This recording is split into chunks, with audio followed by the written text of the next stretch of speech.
Welcome, everyone. Thanks so much for watching us today. Ramie and Sam, thanks for being here. And Sam, you're joining us from outdoors today. I am. We were going to talk about day. nature. Yeah. So you're taking us outdoors in nature with you. Yep. That's great. Here How we cold are. is it? Yeah. How cold is it there? I think it's probably in the 50s. It feels nice to me. I got a nice wool jacket on, and I'm feeling good.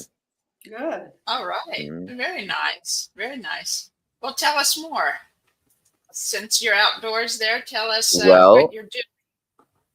This is the land that we share with people. The main way that we share the nature with people here is through Blue River Forest Experience.org or Blue River Forest Experience if you look it up.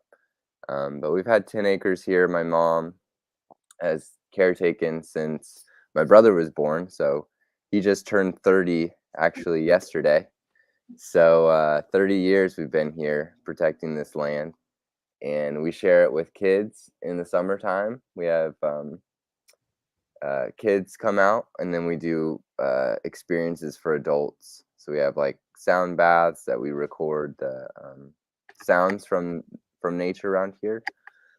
And then I have that class I talked about coming up on April 21st, just a 2-hour nature immersion class for people and going over some awareness skills. And kind of our story briefly is since I was 6 and my brother was 10, we went to a nature school in Oregon called Coyote Trail School of Nature. And it really affected our lives and our family, and that we realized how important it was to be connected to nature. It really helps a person feel like they're alive, and it just feels good. As long as it's not, the key is you can't go too deep. If you go too far out in the woods, it's scary. But if you have too much in the city, it's too stimulating. So it's the balance. So this place here is on the edge. So you can feel like you're in nature, but you're safe because there's a gas station or a grocery store right down the road. So it's a nice balance here. Good. So do you pick the berries and eat out them? Here? Uh-huh. Yeah, we have blackberry bushes, and that my mom knows more than I do, but there's a lot of wild edibles that grow here. I bet there is. I'm pretty aware of the ones that are coming up right now too. The green onions have already come up, and bluebells are some of the first spring wild edible that comes up. That's like a leafy green, so it's like spinach, and it has these bluebells that hang down, and they're really good. We were able to. There's a patch that people planted maybe hundreds of years ago. They were in rows, and we've brought some closer to home. But it's really cool. They come back every year. Now, how big do the bluebells get? You said they're about like spinach, or that you eat it like spinach, or you eat it like spinach. They start in the center and then they go out. So the plant will get to be like couple feet tall. I mean, the leaves get pretty big when they're fully grown. When they're young, they're obviously smaller. But it's like spinach in that it doesn't have a super strong taste. It's very neutral. But it does have a flavor, but it's great for salads, and then the flowers are edible. So interesting. I'll have to try some. Full grown, a couple feet. Yeah, bluebells are awesome. They sound like they're about the size of comfrey then, really. Yeah, they won't get as big as comfrey. About half the size is when comfrey's in its full grown stage. But we have stinging nettles already growing at the creek, and those are great for allergies for people. I'm taking them. And how do you take it? So you can make a tea out of the stinging nettles. You can eat them when they're babies. They don't have the little stingers, so you can just eat them. And then you can make soups with it. Stinging nettles is an amazing herb. It's great for energy as well.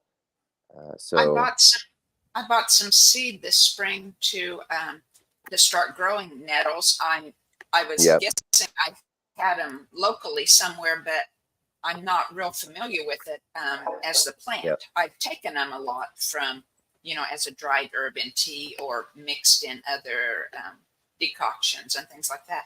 But I haven't grown them. And so I wanted to order seed to be sure I was growing the right thing, right? Just to be safe. Nice. And then so I got the package and it says, of course, for a lot of plants need the winter scarification, or the freezing and thawing to break the shell, crack the shells of the seeds, basically, so that this seed can emerge, the plant can emerge then. And so I think I'll have to wait until next fall to plant so that they overwinter and have a chance. But I'm excited about growing those. Well, neat. Well, what else do you have there then? Well, the other day, my mom, Ben, and I actually cleaned up a stinging nettle patch too that had a bunch of vines and things on it. Now it felt really good to just let the plants breathe. We have, every season has different wild edibles that come through. And then they're here for about 1-2 months, and then they're gone. So like the violets will come, the gooseberries will come. We do have pawpaw trees, but with those, you need a male and a female tree for them to fruit. So sometimes they fruit, sometimes they don't, depending.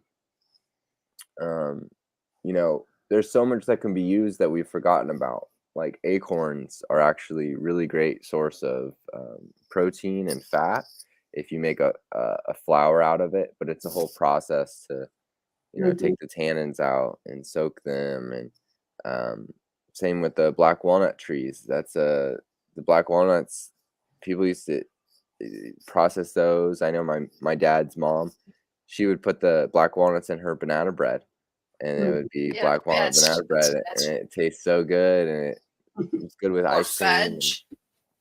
Yep, it's good with sweets. Yeah. So I use black walnut hulls. I use black walnut hulls in making a antifungal salve. Nice. It's one of the hulls. If you use the green hulls, they're one of and dry them, of course, and powder them. They're one of the best antifungal herbs. Yep. So there's a lot of medicines on the land too, and a lot of these actually will grow in people's backyards. They just don't realize it. So like plantain is not the banana plantain, but plantain, the medicine plant. It is great for scrapes, cuts, bug bites, amazing for healing wounds. Spider bites, snake bites, even. It draws out. You chew it up a little bit, chew up the leaves and plaster it on your bite. Yeah, as a poultice, and it draws out the infection.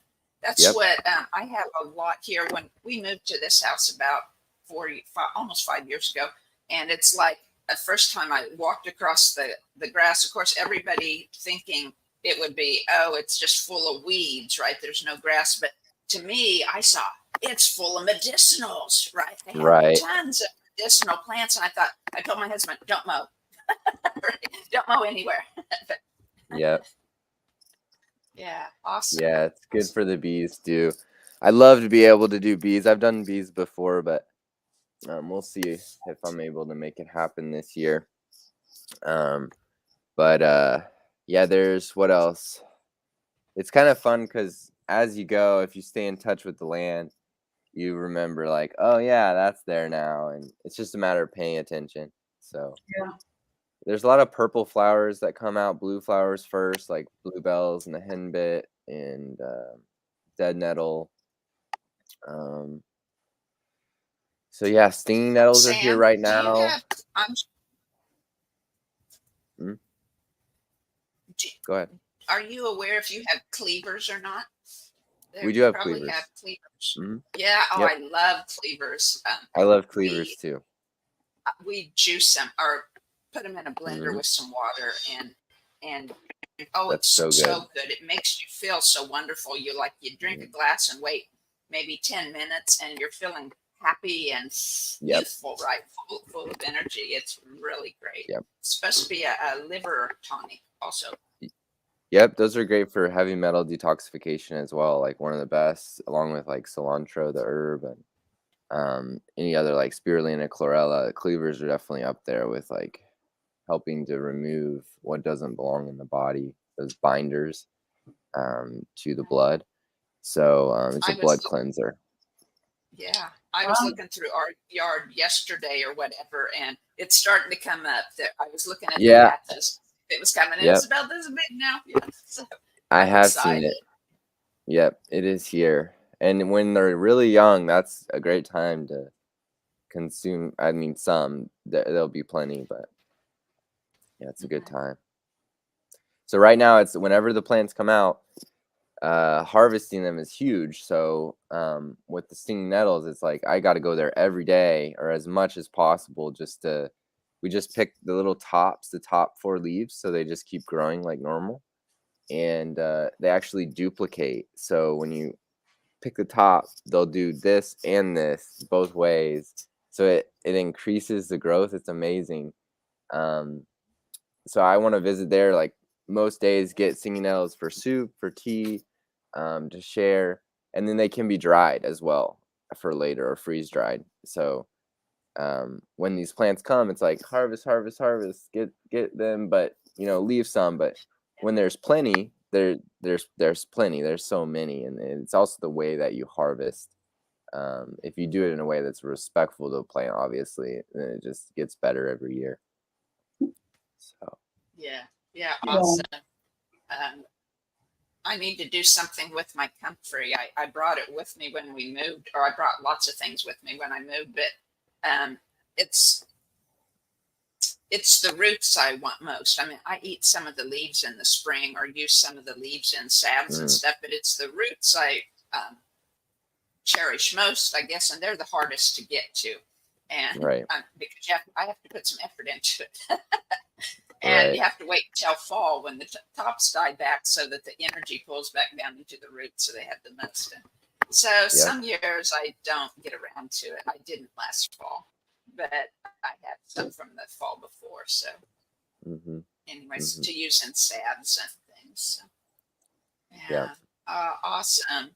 Yeah, I love my favorite thing when I teach and when I talk about nature connection is really just getting people to be aware of what's around them, like open their senses to being aware and having awareness. Because once you have the awareness, you start to see what's there and what's been there all along.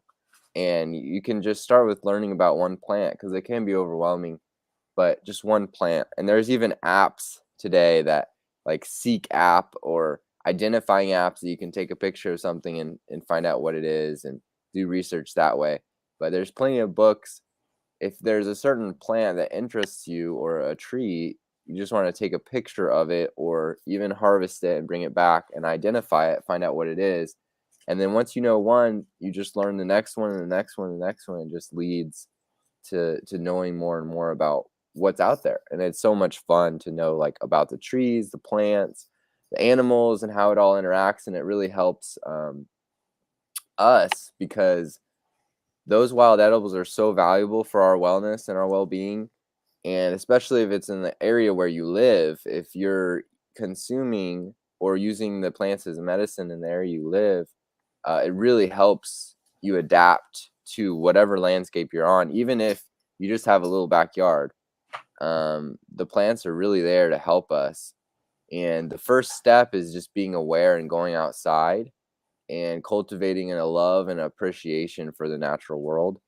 And then once that's established, then you can start to like identify and categorize and understand things. But first step is just going outside and becoming aware of what's around you. Right. Absolutely. I like to take take it one step further, I guess. Even I mean, I really cherish that way that you're talking about also, and you have to have that as like the framework for it.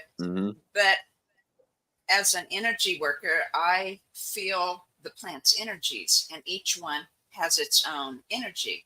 And especially trees, the bigger the tree, the more energy it has. And so I go and like place my hands on trees and tap into their, focus on connecting with their energy. And I feel it so strongly. And just the other day on the Friday, I think it was, and I wasn't feeling real well that day. And so I went out to a tree and I said, please heal me. And it was like the tree, I just waited, and the energy then ran through me, and I could feel the changing, and then bam, it was done. I was good, and I felt better, and I kept getting better each hour, and by bedtime I was completely well. Yeah. Nice. And woke Very up good. this morning. Well, so I just love trees, and I do too. I love them. I love them. Look at that they're tree awesome. look at that tree in Sam's picture. Right. That's what I was thinking about. That's so great of him to be outdoors this morning. And while he's gone from his chair, I'll just continue my thing about the trees. In March this week for the equinox, like I did in the fall for the fall equinox, I'm doing this spring. Also, I call it Friend a Tree Week. And the energies of the equinox wax and wane like the moon does. So you don't have to just do it one day. I set it up over a whole week to encourage people to go, and I call it holding the trees. So you put your hands on the trees and your feet on the ground, barefoot if you can, or in moccasins or something with leather-soled shoes. But if you just have your hands on it, if it's too cold, that's okay too. It works. And because trees are connected with all the microbiome through the earth, they're connected with all trees, and they're also their energy, just like every part of energy, has a bit of sentiency, not quite as much as humans, but they're full of the creator energy, right? And when you tap into that, you can feel their wisdom, hear their wisdom speaking to you within your own spirit. And so I send my spirit's desires are the same at base that everybody has, and that's to know our oneness with the creator or with the whole, right? We're all fractals, or all parts of the great whole, the great spirit. And by holding the tree and sending those intentions that everyone in the world, in every time and space and dimension, would know what their spirit yearns for, and tune into that to fully know that connection, then the trees send that intention throughout the world too. So it amplifies ours incredibly much, especially the people who are doing it.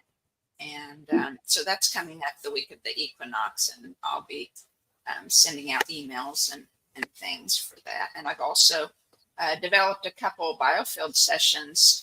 One is to activate your 360-degree sensing system, which is your biofield around you, to activate the senses in that can pick up and bring into you more and more of the information from the universe. And then the second session tunes the body, parts of the brain and parts of the body, so that your body can receive those signals and respond accordingly easier. So that's it. Wow. A lot of it. Yeah, it's really awesome. That's extremely powerful.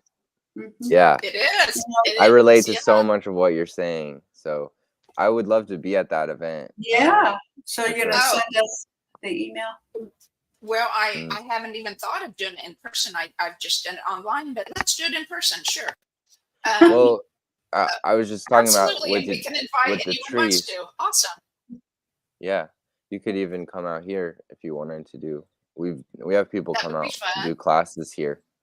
So I was just thinking about your tree, what you're talking about with the trees, and putting your intentions up to the trees, because yeah, I definitely feel that. That's awesome. And you can do it on every plant has its own. Like Right. One of the first plants I found it on was a wisteria. No, not wisteria. Anyway, I can't think of it. It's a real common plant. It's just slipping my mind. And it's kind of wavy and flowy, and it was in full bloom.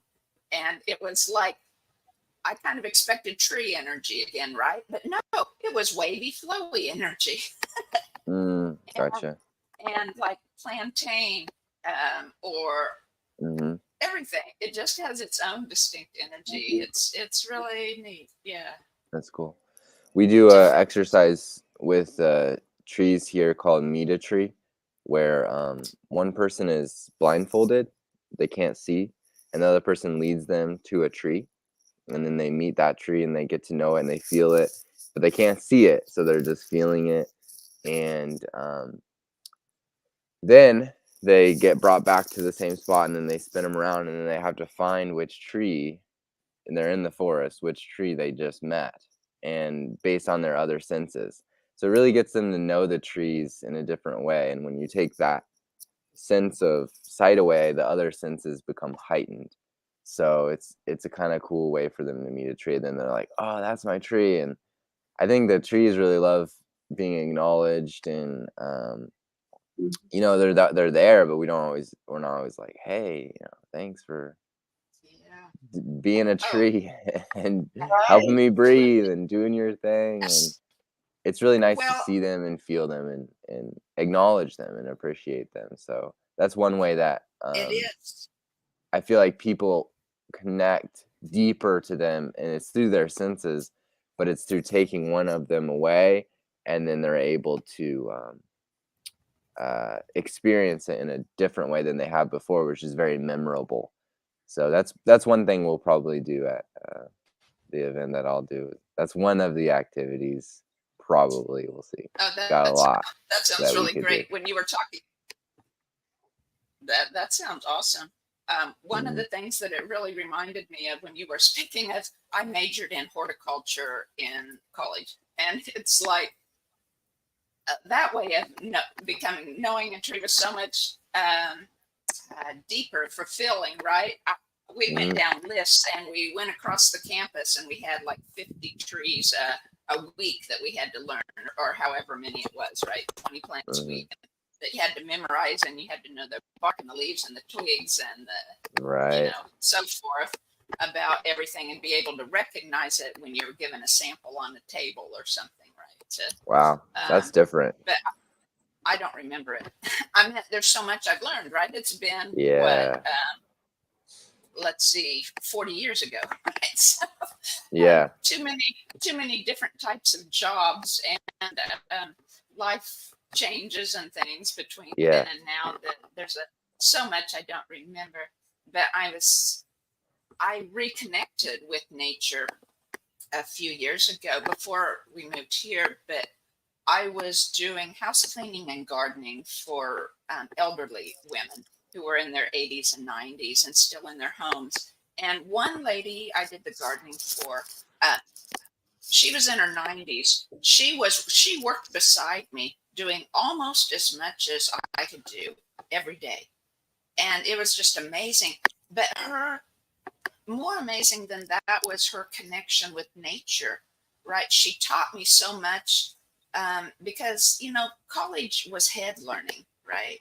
And I had some part because I grew up on a farm and I loved the country and the trees were so special to me then.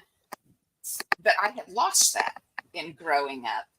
And so here I was helping this elderly lady, and she helped me much more because she reconnected me with I guess I could say my inner self and the energy in nature that's available for us. And she would go up to a bumblebee on an echinacea bush or something and pet it, just like that. So I did too. And we would walk through her forest of an extra lot next to her house. And she would, oh, it was just beautiful. I love her so much. Yeah, she reconnected me to nature. So when I could move here and see everything, I knew what I had. Right. And it was so positive. Yeah, it seems like the difference between when you were in school, everything was kind of separated. Like, here's a separate leaf. This is a separate, it's kind of cut apart. And it's just like you're only using your head, right? But your head is, if you use your whole body, so much more powerful than just using your head or just a part, just learning about a part. So it seems like you kind of started to learn about the whole, like the connections between things rather than the separation of the different parts of things. And just briefly going back to the closing your eyes or being blindfolded when you touch a tree. Some people do that naturally, right? You're touching the tree and then you just like close your eyes and you really feel it. And there's something that does biologically that just lets us go deeper into, I think, more into feeling, maybe feeling the tree, the presence of the tree, which is like, we often look at trees. If we're driving, we see trees in our peripheral all the time. But when we feel them, it's different. And I think that's when you take the sight away and you're like closing your eyes and you're out on a sunny day and you're just touching a tree and you're like, wow, this feels really good. And my mom, she does forest therapy walks from the teachings in Japan on forest therapy, the Shinrin Yoku. And they teach about the phytoncides that the trees actually release that help people heal from whatever conditions are going on inside them. So they're actually releasing those. I don't want to call it a chemical, but maybe you would know, Carla. But there's something that's being released called phytoncides that helps the tree protect itself and heal from disease, and it helps us heal as well. So I know my mom talks about that with forest therapy. I don't know what it's called, but it works. I know it works. It's real. It's scientific. It's very real. When I go out to a tree and ask it to tell me, it does. The first time it happened, because I had taken a nap and I needed to get ready for a session that was coming up. And I was, sometimes when you take a nap, you wake up and you're just totally out of it, right? You can't connect with things. And I wasn't getting it together in time for the session. So I walked out to the tree and I just put my hands on the tree and tapped into its energy. And I said, can you straighten out my mind? Can you clear my mind? And the tree says, yes. And I was just shocked because I thought, how in the world can a tree do that? I said, you can? And the tree said, yes. So I said, please, how will I know when you're done? And the tree said, you'll know. And soon I could feel the energy, the tree energy flowing in me and healing me. And then all of a sudden, boom, I knew it was done, right? Kind of like in a session, when I'm working in a session, when the energy clears, I know it's done, right? I move on to the next. And so awesome. Yeah. It's just incredible. And what I really like too is you don't have to be in person for the tree right next to it. I mean, that's best. But like, I am driving down the road, or it helps if I'm the passenger instead of the driver. But hi,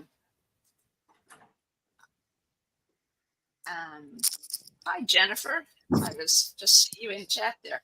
And so it helps. I was the passenger, and so if my husband's driving and we're driving down the road and the tree, there's trees. I live in a rural area. There's trees all over. And it's like, just like I'm in person when I focus on tree energy, you can do that with your mind from a distance as well. And so I look at the tree and I focus on tree energy and feel that tree energy from there. And it's so wonderful So you don't have to be just there in person if you can't. You can do it Right. from a distance too, as your senses develop, as you get used to what you're doing, and the power of your mind, and the energy that's so connected in all of nature, all of the universe around us. It's just incredible. Yep. Well, thank you, Jennifer. Yes, thanks for being here today. They're so helpful. One of the most powerful experiences that I've had in my existence was I did a caretaker program. It was 8 months on a mountain in Oregon, in Ashland, Oregon, like the Cascades. And when I was up there for the last month, I did a month of silence where I didn't speak at all. And I was so in tune with the trees that were there. I felt connected to everything. And the whole antenna thing that you said was very real. I feel like I was receiving knowledge or teachings that were maybe ancient, but they were still there. So it's like the whole energy is always changing, but it's not destroyed. It's transforming. So it's even these teachings that are called lost. They're not necessarily lost. It's just a matter of remembering them or being sensitive enough to pick them up again. And that kind of brings me to, I love the quote, learning is remembering. And it is simple. It's just being able to receive that information. So when I was in silence and I was on that mountain, and the trees were really helping me because they were like antennas or the hair of the earth. And it was an awesome experience. And that's another method of, I took away the eyesight. This time I was taking away my voice and I was just listening. I was really listening a lot. That's all I was doing. And it was an awesome experience. And the elder, the Apache elder that we learned from, Stalking Wolf, Tom Brown Jr. wrote a lot of different books, which is some of where we learned that information from. But he took the scouts, Apache scouts, they would do that. That's part of their training, was to blindfold themselves or take away a sense to amplify the other ones.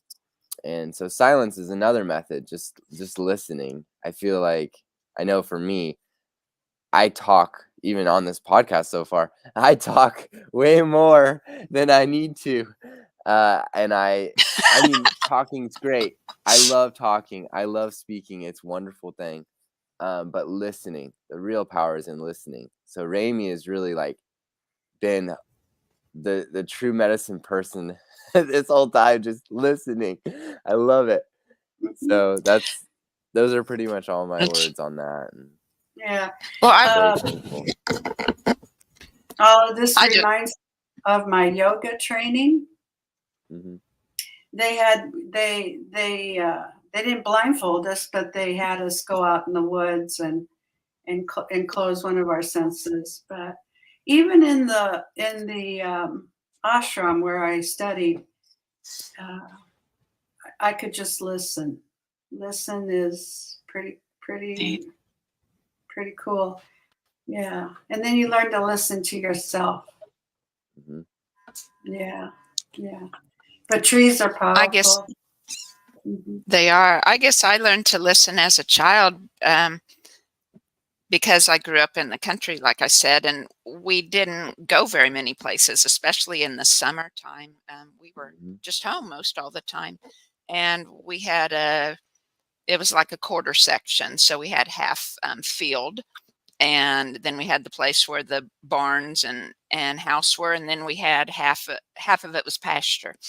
And we had the tallest hill in the area, and it was it still to this day, when the family gets together, there's often three generations that might walk up the hill together. I did that over Christmas. My son and his wife were back at my mom's too, and we walked to the top of the hill and just, listened, and it just opens up conversation. And it's not the view of a mountaintop, but it's the same perspective, I guess, as far as how it opens up yourself to receive from the universe, right?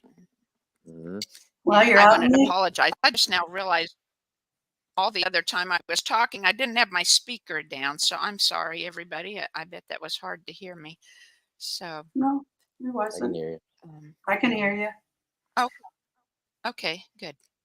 Yeah. So, but awesome. But that kind of, this is a slightly different topic, but not really. I went to a spirit, mind, body show in our area over the weekend. And I don't know if this is backwards to you guys or if the words, but it's a herbal astrology oracle deck. And so this year, like, I've learned a lot about herbs, about the energy, not just about how you can use them medicinally, but about the energy and our connection, and how we need each other, not just for what they can give us, but they need us too. That connection, they thrive on the human connection too.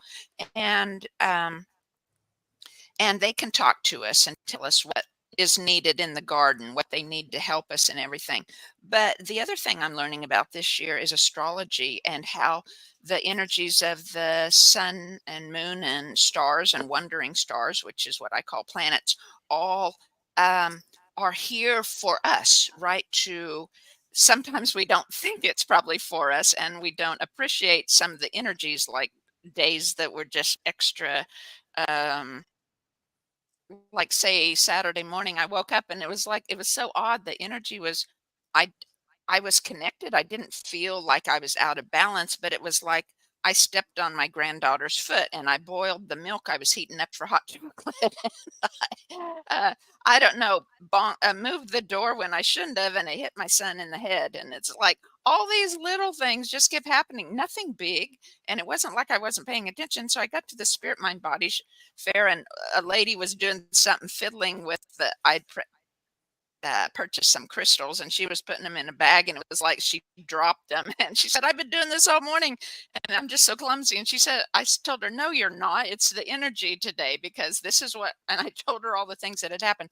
So I'm learning about astrology this year, and how I can become aware of what those energies are and how they interact with me. And so I thought this was awesome to talk about which of the sun, moon, and stars rule, they call, are most connected to the plants, and what phases of things, and the energy that they help the plant with, or interact with for our use again. So I'm excited to learn what I can, not just from in like meditation and pulling a card for wisdom for the day, but also just what I can learn as well in the physical and energy, and how the astrological energies pay attention. The deck is called the Herbal Astrology Oracle. It's 55 cards, and it comes with a booklet in it, and it's by Adriana Ayles, Ayales.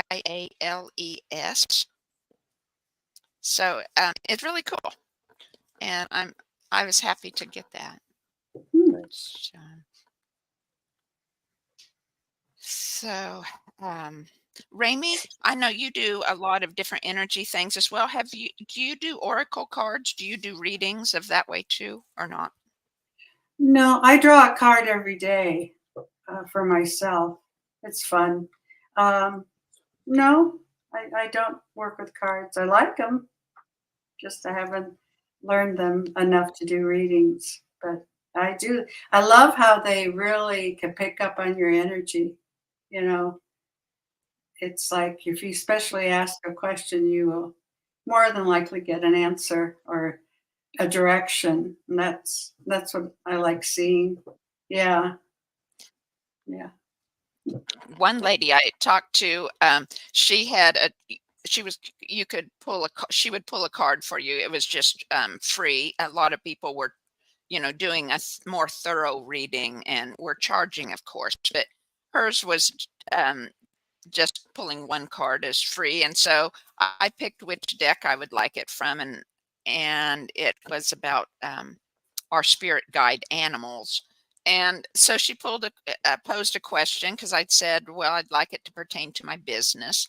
And so she pulled a card, and it was something about support and forgiveness, to be sure you're paying attention to that and giving that this week, or as you're looking to make your decision.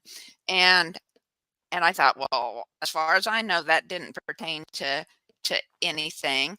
And then I thought, well, the biggest thing usually that I have in forgiving is forgiving myself, right? So there's probably still many old things I need to forgive myself for, so I can really move forward in what I want to do. And then I was just realizing, when I was talking, there was a client situation yesterday, and something was said, and I almost took offense by it, but I didn't think I did. But then I woke up this morning and felt that offense within me. And I thought, while I was talking, explaining the deck, I thought, oh, there it is again, right? Forgive, right? Not that there was anything I really needed to forgive, because really she did nothing wrong. It was just within me. But I need to forgive her and forgive me for holding it, right? And so yeah, it pertained when I didn't even think it pertained. Yeah, it usually always does. So, yeah, that's what I like about it. That was really nice. Yeah. Well, I was wondering, here it's about that 40-minute mark. This has been a wonderful conversation. I've loved it. And let's pursue that, doing something during equinox week. Perhaps there at your house, Sam, in your forest. And then we'll let people know, in case anyone's close enough that would like to visit. But Ramie, you're so awesome with meditation. Could you lead us, or would you mind leading us in a meditation that would help us connect with the nature around us today? Sure. Ready? I'm ready. All right. Ground your feet. Thank you so much. Yes, go ahead. You're welcome. Ground your feet, shoulders back, palms up. Close your eyes.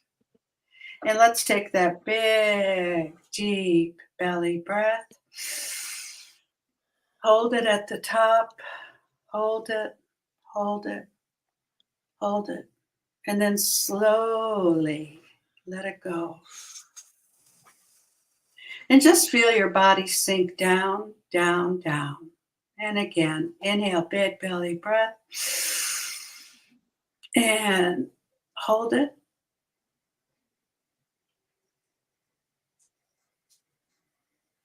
And let it go. Feel your body release all tension, any anxiety, any worries, any concerns. Let it all go. Be right here, right now. And right now we're outside, walking a path. And you can hear the crunch of the leaves, the trail. And you start to feel the energy of the trail. You can sense it's old. And then you start to feel everything around you. There's bushes, there's a blue sky, and the sun. Oh my God.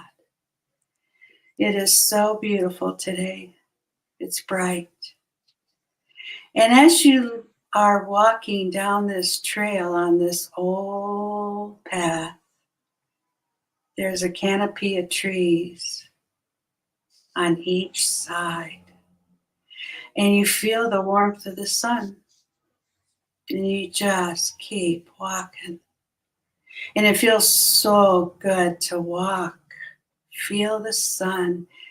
And then a breeze crosses your cheek.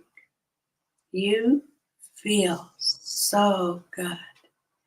It always feels good to be outside in nature. You keep walking. And you walk. And you walk. And you see a old picnic bench. And you walk right up to it. And it's weathered. But you sit down, ground your feet into Mother Earth, let her nourish your soul, going down, down, down.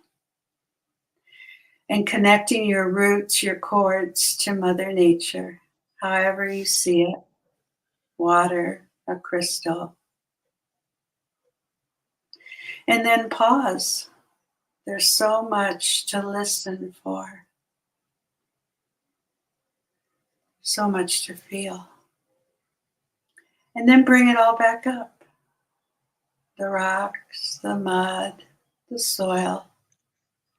Back into your feet, up your legs. Charging up the root chakra. So you are grounded today. And then up your spine, back of the head, and then out through the crown. Let it go, let it go, let it go. To the cosmos and down below. You are grounded. And as you sit here, you feel the sun. Oh my goodness, the sun is entering your scalp, opening up every neuron, every receptor site, every cell. And you can feel your body dancing in the light. And you are simply receiving light. And it feels so good. It feels so good. And you can set your intention for today. It's a great time. Feel the light. Go to your heart space. Feel the love. Send it out to the world. Love, love, love.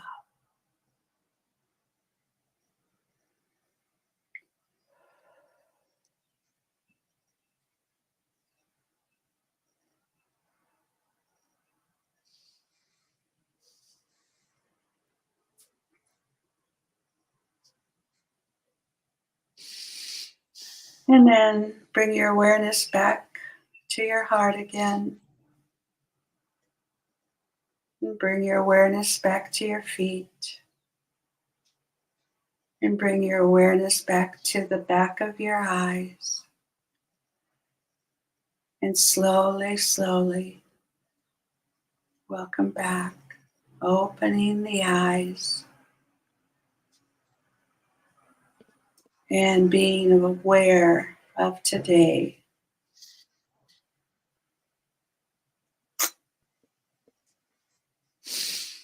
Oh, that was beautiful, Ramie. That was beautiful. Thank you. Good one. Thank you. Thank you. It made me,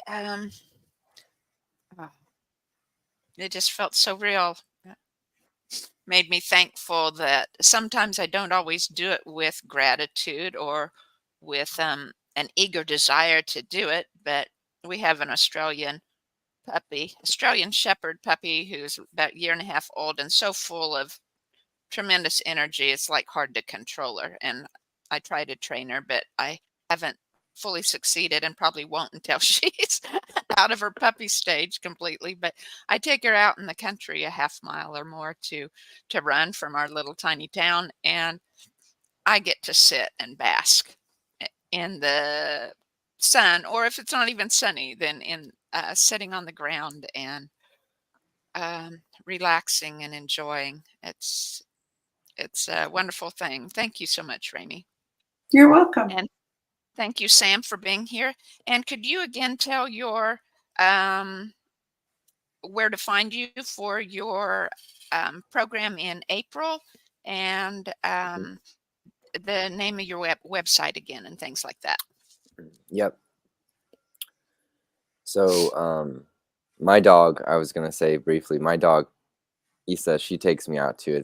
That's something that is often underappreciated too, how they get us to go outside and go on walks and things. So for the event, April 21st, Sunday, 1 to 3 p.m. It's blueriverforestexperience.org, and you can register on there. It's called Nature Connection Event, or Nature Connection Experience with Sam Daniels. And then my business for massage therapy, Jinshin Jitsu, also Nature Connection, is remembertouch.com. Great. All right, Sam, thank you so much for joining us. And why don't we plan to have you back to join us maybe the week before your thing in April again or something, so you can talk more about it. And we'll be in touch about something for the equinox week. And Ramie, thank you so much. Love you, dear. Love you. Bye, guys. Okay. Thank you, everyone, for listening.